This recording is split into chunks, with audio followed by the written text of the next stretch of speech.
Okay, so let's get started for today. Welcome back.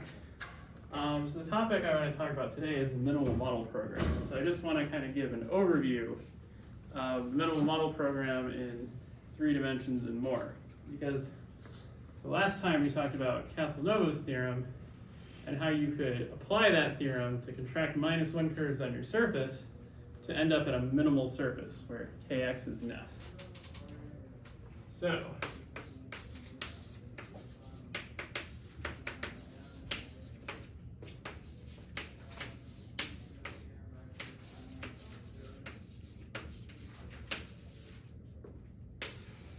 the minimal model program, or MMP for short, is also called Mori's program.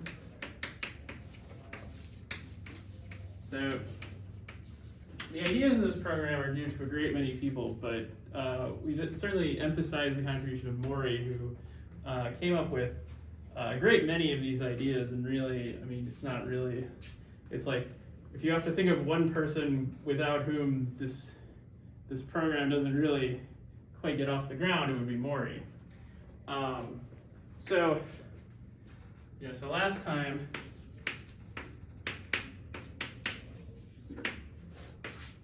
so what we said is that given a surface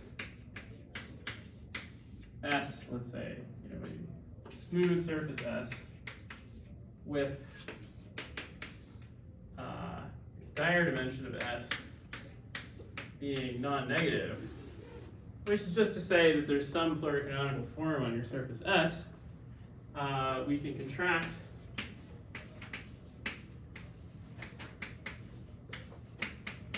-1 curves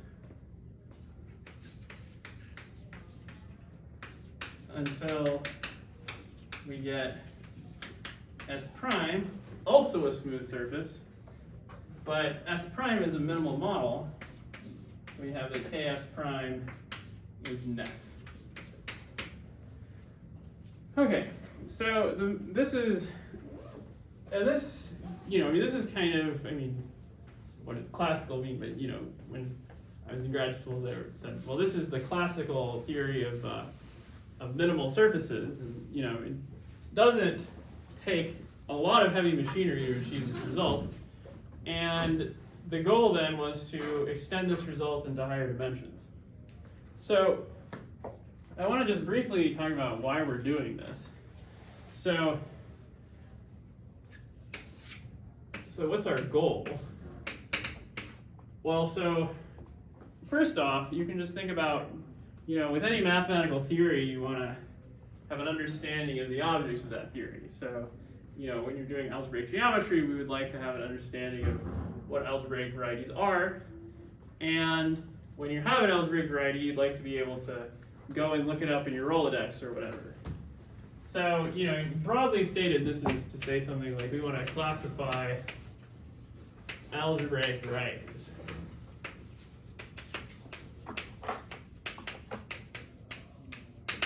Okay, so this is kind of like a little bit of a woolly word, classify, here, because it's like classify up to what? Well, you could have up to isomorphism is what people usually classify things as, and that becomes way too complicated of a problem. And so what we do instead is we look for a distinguished birational model. And part of the motivation for this is that we want to build moduli spaces.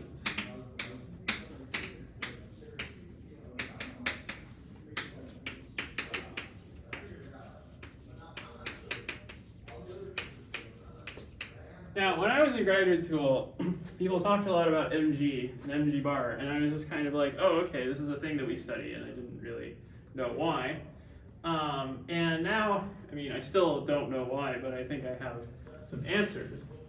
So the first off is just that, well, this is, so we've discovered as the community of mathematicians that if you want to do things like geometry and topology, then the best way to do those things is to think categorically. Now, I don't really mean that to say that you have to have this sort of Grothendieck perspective on things, but it's more that when you study geometry, the way you understand what a geometric object is in terms of other geometric objects. And so moduli spaces, for one, give you that kind of thing in a very strong way, because a lot of mathematics is sort of references itself, where you have kind of a theory of objects, and then that theory, then those objects also sort of tell you a bit of the story of the theory, so you can sort of embed statements of the theory inside the objects. This is sort of like a construction in logic, for example, but you also have that construction in topology and geometry in moduli spaces. So, for example, you have, mg bar equals the moduli space of genus G stable curves. Okay, so I'm not going to define stable today. Maybe I will another day, but if you've seen this before, you know what it means, and if you haven't, then this is just like a smooth curve of genus at least 2 is automatically stable, because what makes a curve stable is you can think of it 2 ways. You can think of it more than 2 ways. I'm going to tell you 2 ways of thinking of it, and then the third way is probably the best definition, which I won't say. You can think of this as finite automorphism group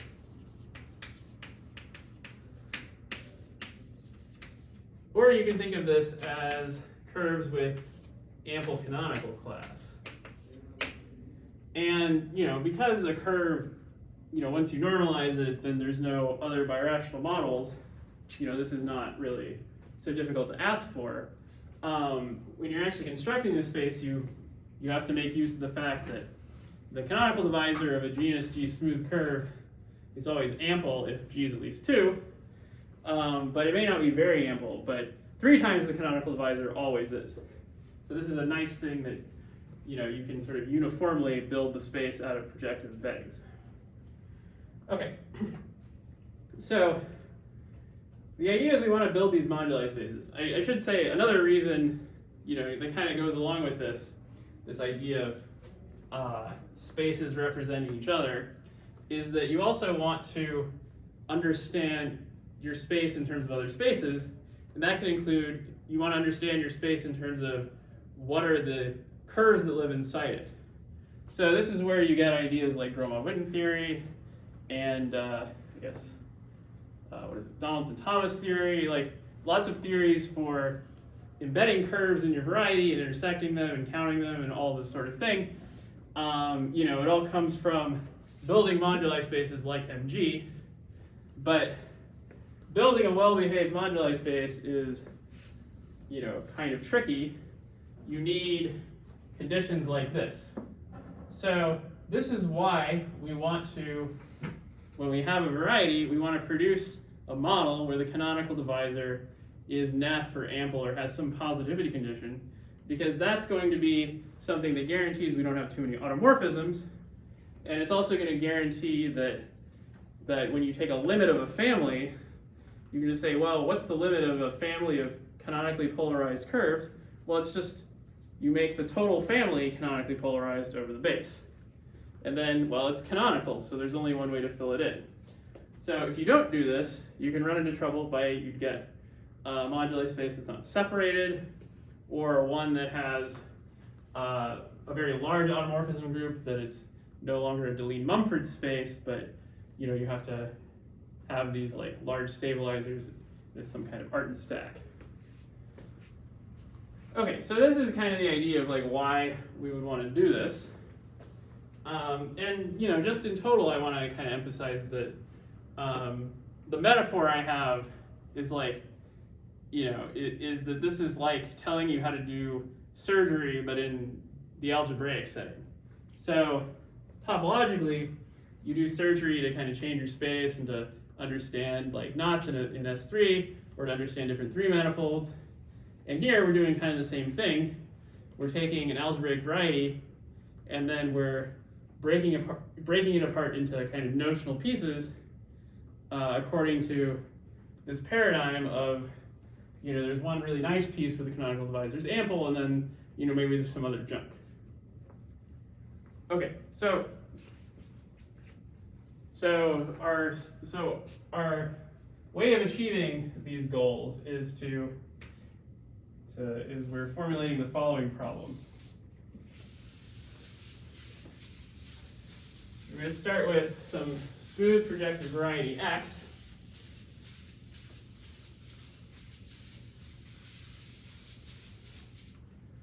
So given X smooth and projective, and it's not going to hurt to think of X as like a threefold. You can think of it as surface, but really a threefold is where things start getting interesting. And what we want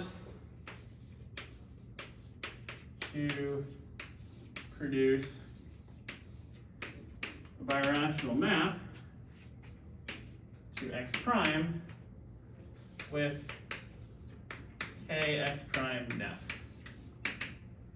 Okay, and so this will be called a minimal model for X. Okay, so already there's like some things that can go wrong.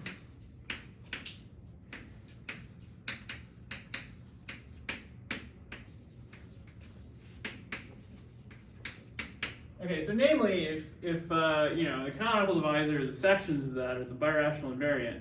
So if you don't have any sections on X, then you're kind of in trouble. So this, I'll come back to this later.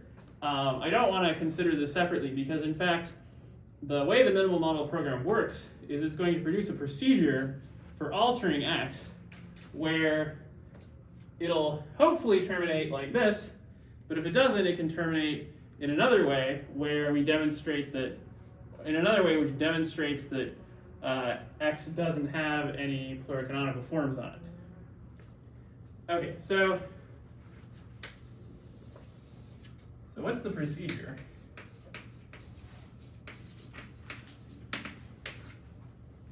Well, what we do is we want to start with our X. And then what we want to do is we want to do just like we did in the surface case. So in the surface case, we found that we had a curve that we could contract if Kx is not nef. So if Kx is nef, then we're done. So we might as well assume it's not nef. And in the surface case, that meant we could find by Castelnuovo's criterion, that just meant by the adjunction formula we could find a -1 curve, which by Castelnuovo's criterion can be contracted, and then we can just repeat the procedure. So the equivalent of a -1 curve is what's called an extremal curve, or an extremal ray of the cone of curves. So what we do is we find C, an extremal ray. Okay, so if not, so if not, find C, an extremal ray of the cone of curves.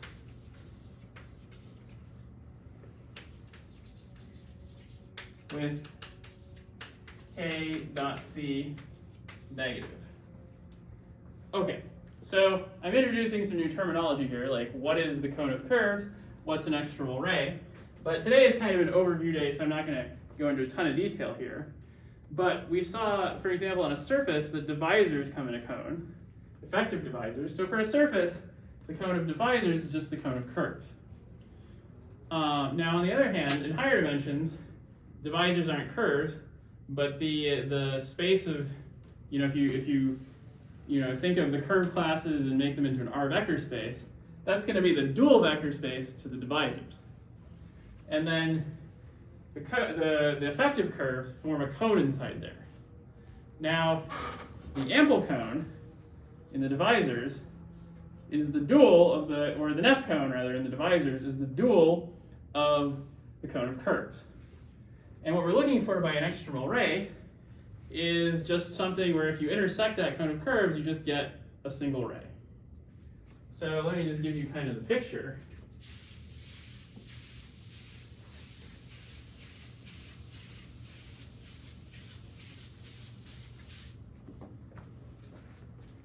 So what you have is well,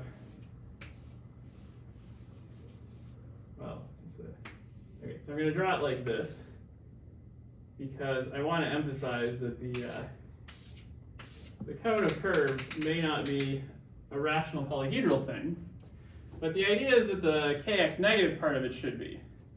So, something like some part where it's pointy, these could all be extremal rays, this guy, or this guy, or that guy. So maybe this is C. That could be an extremal ray. And then this is dual to the ample cone, which, never, who knows what it looks like, but, maybe it's also kind of like this. And then the idea is that this curve, which is going to define a facet of the ample cone, if it's kx negative, we'll say, well, we have ample divisors in here, and then k maybe over here. So this is our curve C. And so this is the picture that we want to have. And Maury's cone theorem guarantees that we do in fact have this picture, and that moreover, so what exactly is it going to tell us? Well, it's going to tell us that we have this picture in the sense that the part of the cone of curves where k is negative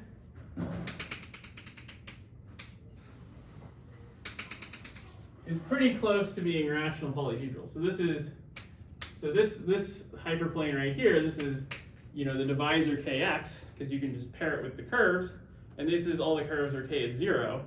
So on this side, these curves are like well behaved. On this side, they're negative. And then what the theorem actually says is that you have kind of a finite rational polyhedral part if you bound by like an epsilon, but there could be accumulation points approaching this line, this facet, this facet of a chamber kx right there. Okay, so Maury's cone theorem. For 3/4 or for I think the cone theorem works in general. I'll have to look this up. It's just that I think this part is fine for arbitrary dimensions. Okay, so I didn't actually look this up, but I'll check Kolar-Maury when I present this. So this definitely works for threefolds. I think it works in higher dimensions. It's just that there's other obstacles to the minimal model program that don't work for threefolds. So I'll get to that in a minute. They don't work for higher than threefolds. And then you have to do something a little different. So the cone theorem says that with the appropriate hypotheses, but I think this is just for an arbitrary x actually, which says that it says in particular that if kx is not nef, there exists an extremal ray, we'll call R, generated by a rational curve isomorphic to P1. And you can think of this P1 as maybe moving in a family, but it can't be too big of a family. So it could be that you blew up a point and then got a projective space from doing that blow up, and then on that projective space there's the line, and that curve will be an extremal ray. And that just says, oh, I can reverse the blow up, do the blow down, and I get something nice. Okay, so this is step one, is just finding the curve, and then you have to check that you can contract it. So contracting the curve works a lot like it did before. So what did we do in the surface case? Well, we kind of cooked up a divisor that should contract the curve by interpolating between the canonical divisor and an ample one, because once you end up on this place right here, you contract the curve, right? Or at least you should. As long as your divisor actually restricts to the trivial divisor on the curve, and you have enough sections that you can avoid the curve being in the base locus, then this will work. Now, to do that, it's a lifting argument just like we had in dimension 2. So that comes from some version of Kodaira vanishing. I think, so usually I'm just like, we use Kawamata V-wave vanishing because that's kind of the most powerful. That's kind of the most powerful version that's like not super clumsy to state. So, but the Kawamata V-wave vanishing theorem is essentially a souped up version of the Kodaira vanishing theorem. And it's just like, making, like kind of changing the phrasing a little bit gets you a theorem that is much more powerful in terms of its use. But what it's used for is for producing this contraction. So what we're going to do is we're going to contract C, and then we get X to, well, let's just call it X tilde. And this will be birational morphism.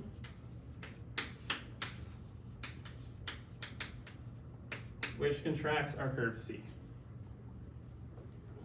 Okay. And at this point, there are 3 things that can happen, depending on how much the curve C moves around.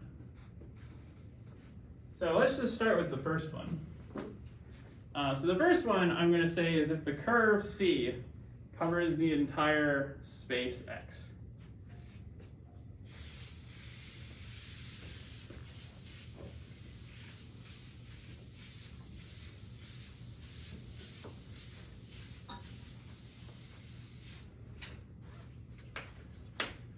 We have 3 possibilities.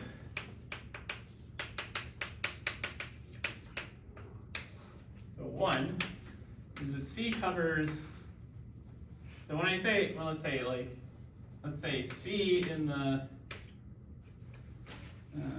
contained in the class of R can cover a dense set of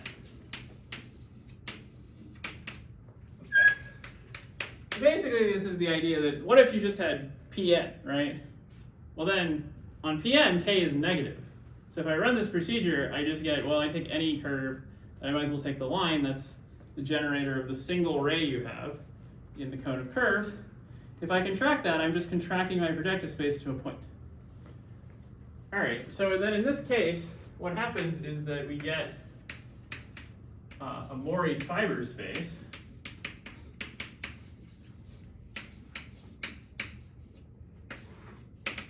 And so the idea is I have some map from X to Z, which is where Z is of lower dimension, and then the fibers are, well, let's just say they're covered by P1s, but we have the K X over Z. If I take the negative of that, this is ample. So the idea is you have a fibration of varieties where K is negative, where its negative is positive. So these are phonotype varieties. You have like a family of phono varieties over some base Z. And then if you're really interested in, what's going on with X, you might just repeat the procedure on Z, which has lower dimension. So here we have the dimension of Z is less than the dimension of X. Okay, so this is the Mori fiber space condition, and so this is what you're supposed to get if K it doesn't have any sections. But do we have like some X tilde or because you said like? Oh, okay. I guess this isn't always birational in this case. So so we contract C and then we get morphism. Yeah. Okay. And then in cases 2 and 3, this is birational. Yes. Okay. Yes. Good point. Okay. So this is one way the minimal model program can terminate. And in this case, we must have that that Kx has no sections. So the Kodaira dimension. So we must have that there's no sections of Kx for m greater than 0, i.e. the Kadir dimension of x is equal to minus infinity. So the conjecture is that if the Kadir dimension is minus infinity, you always get this. So now what can go wrong? Well, it turns out that if we know that the Kadir dimension, that if we know that the canonical divisor, if it lies outside the pseudo-effective cone, then this holds. And if it lies in the interior of the pseudo-effective cone, then it's big, and we're going to be in one of the other two cases. So the problem is going to come when it's right on the edge of the pseudo-effective cone, but it doesn't have any sections. So the conjecture is that never happens. This is the abundance conjecture. So this is one of the, I think, well, I don't know. I mean, who knows how hard an open problem is, but this is notoriously difficult as open problems in birational geometry go, which is, birational geometry is a subject with a lot of notoriously difficult open problems. But once you kind of see it in this form, it's kind of like, oh, we have it down to, you know, a case where, like, in practice, maybe you just never see that case because it doesn't happen, right?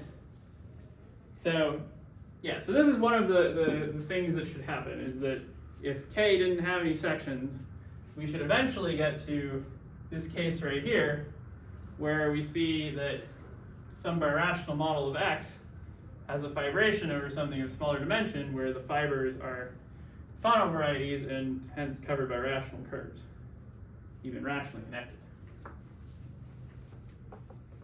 Okay. So what are the other two things that can happen?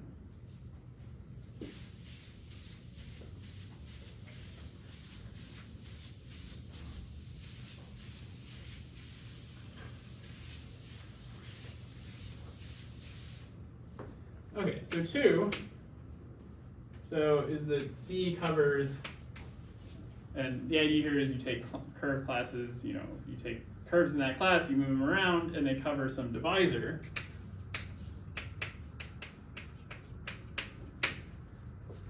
And then what happens is that you get f from x to x prime, and this time it is a birational morphism.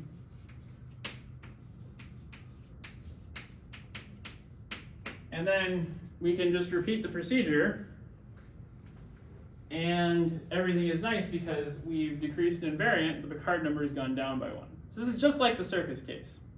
Well, except for one thing, is that you can have birational contractions here where the variety that you end up with, the x prime, might not be smooth. But it turns out this is okay. So the thing is, so caveat, so x prime might not be smooth.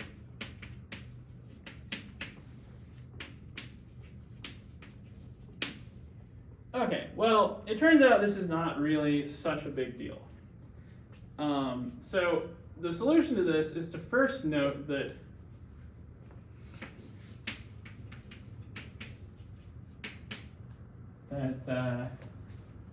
x prime is q factorial. Okay, well, what does this mean? Well, it means that every Weil divisor is q Cartier, i.e., so for any d prime divisor, there exists a positive n with nd Cartier. Okay, so this condition seems a little funny and technical, but the reason we require it is because, I guess, okay, well, we don't really need, okay, we're not actually going to need this entire condition, but what we really need it for is for the canonical divisor. So we need this,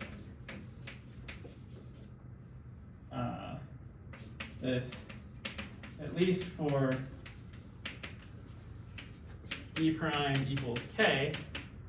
So this is the condition called Q-Gorenstein.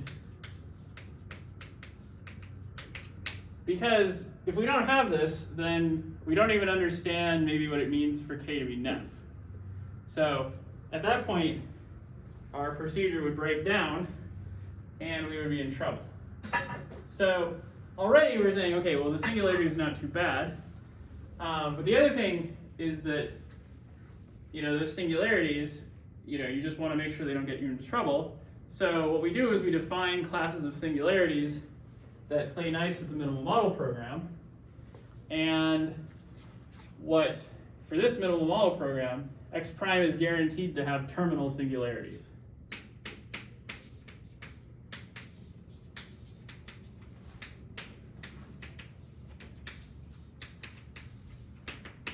Okay, so what does that mean? Well, let me just give you kind of the start of a definition here.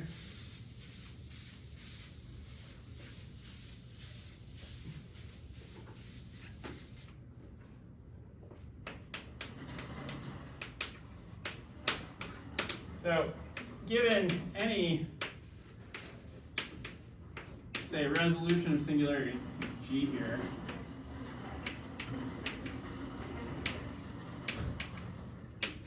And if X is reasonably well behaved in that it's Q-Gorenstein, so that we can talk about pulling back the canonical divisor, and we know what that means, then we know that the canonical divisor on Y agrees with the one on X except at the exceptional locus.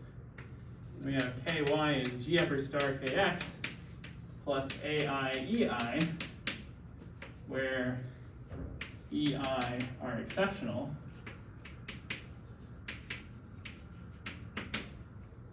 And the idea is that X has terminal singularities.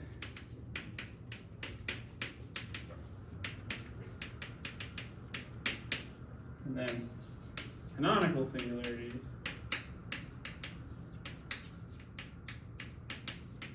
And then there's also log terminal and log canonical after that. But I'm only going to introduce the two of these today because I want to not get too far into the weeds. So if the Ai are positive, it has canonical singularities if the Ai are greater than or equal to 0. So the idea is that running the minimal model program, you can show that whenever you make one of these steps, if you start with something with terminal singularities, then you continue to have terminal singularities. Now, from my perspective, the most important thing about this class of singularities, that ones we're going to write down, is that the vanishing theorems still hold for that singularity class. So from that perspective, a singularity, what does it do? Well, from this perspective of resolution of singularities, you can just replace the singularity with a bunch of a big chunk of new stuff. And then, on your singular variety, it's like you contracted all that stuff. That's what we're trying to do, is we're trying to get rid of information from the variety that isn't really helpful to us for classification purposes. And this terminal singularities condition is saying, oh, you didn't lose any important cohomological information when you did that. So, so the way, part of, so one way you can prove these, theorems about the vanishing theorem is you can say, well, we prove it for a smooth variety, and then we just check that we have a relative vanishing theorem for the resolution of singularities, provided the singularities are in one of these classes. And then which class you want to be in might depend on the theorem, but for the Kawamata-Vieweg vanishing theorem, that's for log terminal. Well, I guess I will write it down. If the Ai are greater than -1. But for this one, I don't want to worry about it so much. I mean, it's like, oh, it makes sense that we want it to be bigger than 0.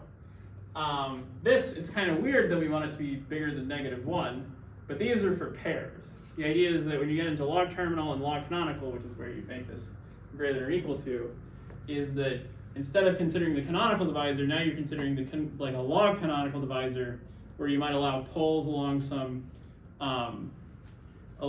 divisor.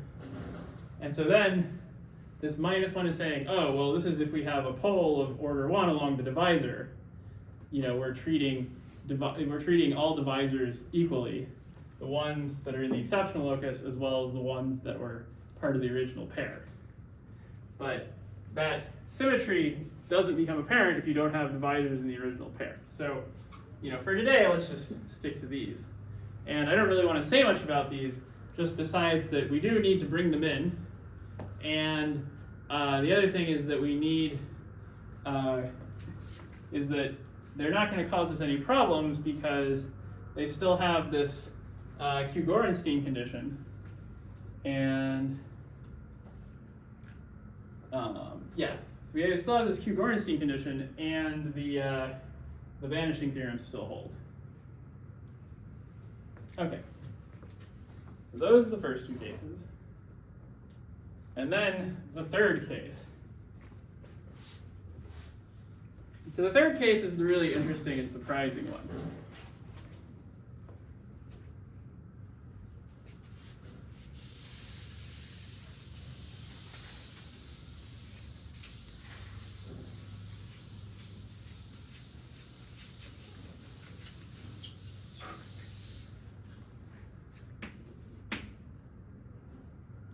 So we have that C does not cover a divisor.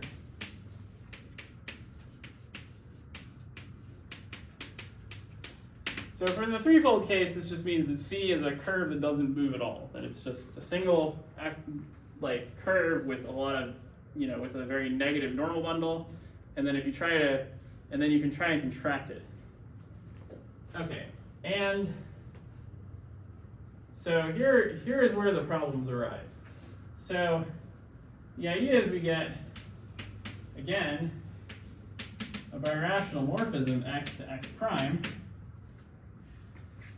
But now we're in trouble because if we look at the class group of x and x prime, well, these are isomorphic in codimension 1. So this is not only birational, this is isomorphism in codimension 1. So we have the same divisor class on each side. So, and the reason this causes problems is because, okay, well, we think of the canonical divisor downstairs. We still have that canonical divisor, but what happens is we've changed the card rank because we've gotten rid of a curve. So, if I have given kx prime, this makes sense as a V divisor. If it made sense as a Cartier divisor,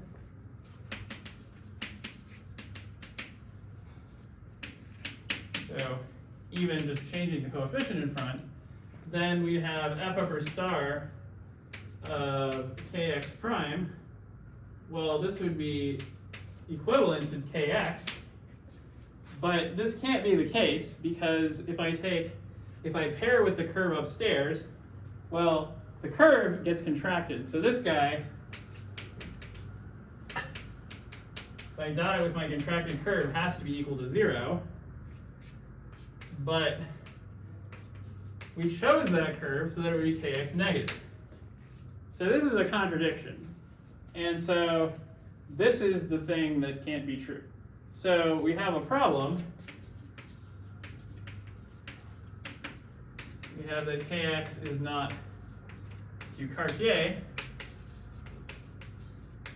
And everything breaks at this point because if kx is not Q Cartier, we can't even define this notion of terminal and canonical and whatnot. I mean, certainly there are kind of ways of fudging it a little, but this issue that, but yeah, we have this issue that the minimal model program is going to stop because we can't use the canonical divisor to contract curves anymore because it's not a Cartier divisor. Okay, and so then this, at this point, like this was a thing that really caused kind of an impasse because it's like, okay, what do you do? And the idea was to introduce a new, let's see, I believe this is Morey's idea, but of course, like any mathematical idea, these have you see them in lots of places. And the idea was to introduce a new kind of algebraic surgery operation called a flip. So the solution to this problem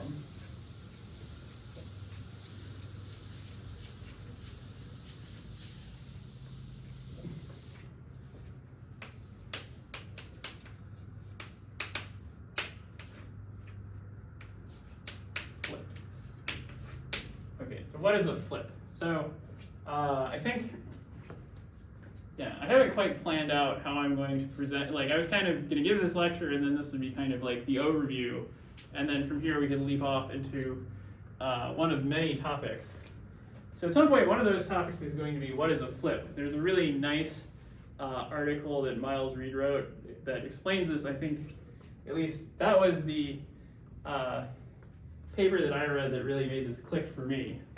And you never know like how much like information you need about a thing or different models of it you need to see before it clicks for you.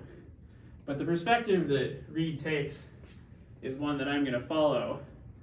But I don't know if I'm going to get to that this week or we're going to wait for next week, because there's a lot of things that I talked about today that I didn't give any details to, such as another thing we really need to talk about is this relationship between curves and ample divisors, because I've been kind of taking for granted this duality between the Neff cone and the fact that the ample cone is the interior of the Neff cone and the cone of curves, but this deserves a little more treatment. And so I think Friday I'm going to talk about the cone of curves a bit, and so we'll start from there. But eventually I want to go into detail about these flips.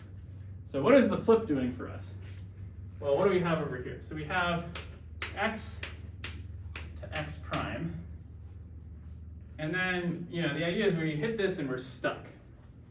So, and it's like, what do we do? Well, let me remind you of the picture that we had. So the picture we had in the ample cone is we had the ample cone here, and then we had that kx was out here, and this wall of the ample cone was all the divisors where if you dot them with c, you get 0. Okay, and then from this picture, the solution is almost obvious. It's to say, well, here I have, in the ample cone, I have my variety x. That's what I get if I take any of the divisors here and I take the coordinate ring and I take proj of that. Or you just think of saying, take the morphism to projective space, see what you get. And if I do it along here, well, at least for, so along here what I get is I get x prime. And then here it seems like I stop. Well, the thing I should be doing is just going a little more. I should get whatever is out here. So whatever is out here, we're going to call it x plus. Well, here it's just like, oh, well, of course you go on the other side of the wall. But the fact that you're allowed to do that is not really so easy. But in fact, you can do it. And this direction is called a flip. Okay, so a flip is going to be, this sort of primitive small modification that gets you to the other side of the wall. Now, how do we actually define this thing? Well, I should be on the other side of the wall. So it should be something like I'm projing some divisor out here. Well, what it's really better to do is just think of the canonical divisor on x plus. So it should be, or on x prime. So let's see. So it is it's proj over x prime of, then it should be I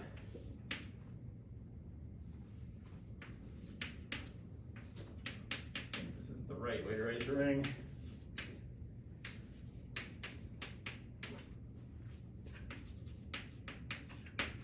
Okay, so then you can make this ring of sections, and it still makes sense, this kx, it's a Weil divisor, but you can still write down this relative section ring.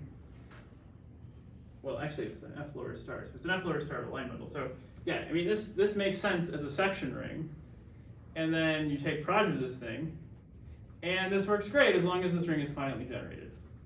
And in fact it is. So the existence of flips comes down to the fact that this ring is finitely generated. So this, so when this was proven for what. So certainly this was proven, like, I think by Morey back in the 80s for threefolds, and then, you know, like, certainly the way I've stated it, the finite generation of this follows from BCHM. So the existence of flips is known. And so this, we just have to have this finitely generated.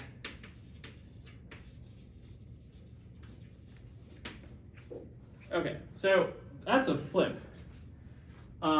There's also the related notion of a flop, which is basically the same thing, except you're not contracting a kx negative curve, you're contracting a kx trivial curve. And the nice thing about flops is that, well, they're a little bit, you have that symmetry, so they're a little bit easier to understand. So related, we have flops, where you have, you know, the same diagram. I'll just call them x1 and x2. And then the idea is that we're contracting C with k dot C equal to 0. Okay, so when I talk about what is a flip, what I'm really going to explain is what a flop is. But these birational transformations, they all kind of look the same. It's just, you know, whether you happen to have that kx is positive or not. Of course, from the perspective of minimal model theory, the condition that k be negative on the curve you contracted is really important, because if it were positive, you'd have to put a minus here, and then there'd be no way to guarantee that this ring was finitely generated. So you might not be able to go over the other side. Okay, so this is the solution, and we have one more problem, and that problem is, how do we know that the process terminates? Well, with type 1, that was like the process just ends. That's like, oh yeah, we contracted, and then, you know, we lowered the dimensions, so then you can maybe ask the same stuff about z, but at that point it's like, oh, we assume we already know the answer. And then for type 2, where we contracted a divisor, then we're decreasing the Picard rank by 1, and, you know, you're home free. So, you know, that's an invariant that's going to decrease, and then eventually you can't do that anymore, and so then you have to stop. But for flips, it's not so clear that they terminate. Now, there's a clever argument. Basically, you can find an invariant that's like the Picard rank, but works for flips. Is that you can find something that improves every time you do a flip, and then you can show that you can only improve so many times. And we have an argument like that in dimension 3. The general termination of flips is not known. But there's a special termination of flips due to BCHM that establishes the existence of minimal models, the existence of canonical models, and, you know, a lot of the things we wanted the minimal model theory to do. You know, there's a few conjectures that, you know, I think we didn't quite get, but, you know, we got the important ones through, that's due to BCHM, and of course, you know, the work of a lot of other people too.